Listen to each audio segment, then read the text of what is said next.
Hi, good day everyone. This is me, Walking Dal. At ngayong araw na ito, Sabado, August 16, 2025, ay narito ako ngayon sa Balete National High School, kung saan ako nag-aral. At ito, tinuturo ko sa inyo ha. Bigat yan ang gate. Yan ang gate. At ito yung kinakwento ko sa inyo, yung library. Tanaw na tanaw ako ng inay. Mula sa gate, tanaw na tanaw ako ng inay sa library. Noong ako ituro ng gwardiya, at nung time na yun, ako'y hahambalusin ng inay. Kitang-kita nyo, yan ang library.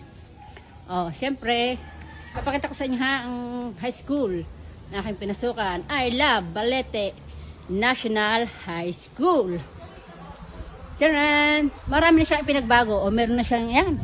Ang tag yan, lababo. Yung hinawa ng kamay.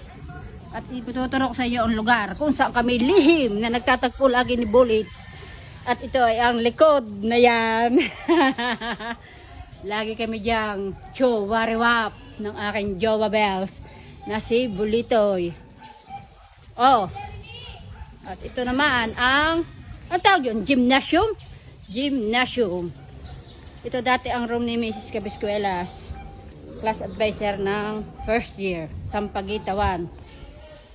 At ito naman ang aking room, classroom, nung ako ay first year, Rose 1. At may kaya dinit, ang ganda ng gayak. Yan. Itong aking high school na pinagmulan. Ba't sira na ang canteen? Pero sa tunay, wala naman nangyari sa aming krimen dito ni Bullets. Masyadong mamahala yun. Sinasabi ko sa inyo, sa gubat ang pinangyarihan ng aming krimen ni Bulitoy. Ito dating room ni Mrs. Kagitla, ni Sir Aguila. At ito, ang daming pinagbago din eh. At ito ang pinagmamalaki kong grotto. Masaya dito. Masasabi ko ang pinakamasaya talaga ay ang buhay high school.